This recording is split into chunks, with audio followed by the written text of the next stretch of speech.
Chapter 65, Weimar, Germany, April 11th, 1945. Herr Doctor, please, the SS guard nervously cried. We have to leave. The Americans are almost here. Gunther ignored him, lost in thought as he dressed. I know where I made my mistakes. I know precisely the point everything started to go wrong. He glared at Helga. His wife was in the doorway to their bedroom, cradling their infant daughter in her arms. The baby was 9 days old, but she seemed to sense something was amiss. She was wailing. Helga tried to comfort her. She looked at Gunther fearfully. Gunther? Helga asked, her voice cracking with emotion. Please, what are you doing? I am going to the camp, Gunther replied. Helga's eyes grew wide with disbelief. My husband, please, she exclaimed, tears in her eyes. Listen to the soldier. We have to go. There is still time, Gunther replied. The venom in his tone escaped Helga and the guard as they looked at each other. You wait here. I will send someone for you when I finish. Herr Doctor, the SS guard said, we don't have time. We will make time, Gunther snapped. He glared at the guard. Do you not understand? I must get to my lab. I have to destroy it before the Americans get my research. The lab, the lab! Helga angrily cried. What about me? What about our daughter? When have you ever been here for us? Gunther slapped her. He pointed and said, Do not speak to me that way again. I am going to my lab. You will wait here until I send for you. Helga held her cheek as Gunther followed the SS guard toward the door. We won't be here, she yelled. Gunther ignored her and kept walking. Klaus had his car at the curb. He jumped out when he saw Gunther and opened the door. Gunther turned to the SS guard.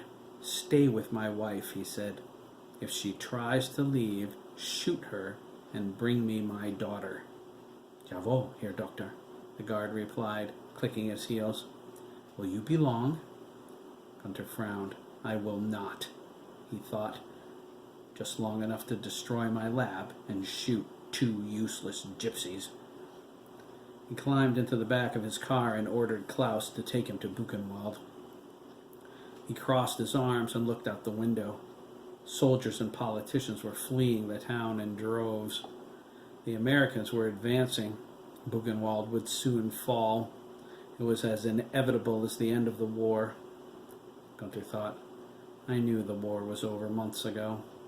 How could it not be? Adolf overextended and threw away any chance of a peaceful solution. The world wants him toppled now. It is only a matter of time before he is. The thought filled Gunther with rage. He was so close to mastering the serum. A few weeks was all he needed. If only he had those weeks, Germany would have brought the world to its knees. He closed his eyes. It was his fault. He lost valuable time playing husband for the benefit of Himmler's nonsensical Lebensborn project. Helga had a point when she said he was never there. Gunther didn't see any reason why he should be. He didn't love her. She was merely another part of his duty to the Reich. That duty took enough time away to cost him success. At least I got to witness that fool Koch executed, Gunther thought, an expression of smug satisfaction on his face. Seeing him die at Buchenwald by firing squad was a most gloriously sublime moment. That the last thing he saw was my smiling face was all the more gratifying. He crossed his arms. If only his slut died with him. But no matter.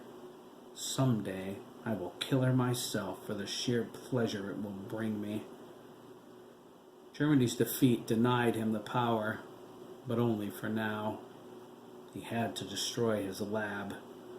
He had to keep what he learned from the rest of the world until he could escape Germany and regroup. Gunther intended to surrender to the Soviets. They would undoubtedly offer him asylum in exchange for the power. Madame Zora and Esmeralda were liabilities. He knew enough about the serum to complete it without them. He had to get rid of them before the Americans reached the camp. "We have trouble," Klaus said. He pointed toward Buchenwald's gate.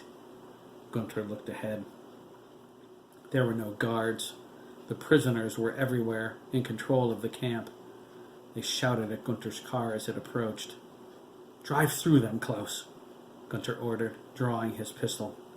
"Nothing must prevent us from reaching my lab." Klaus floored the accelerator and headed straight for the prisoners.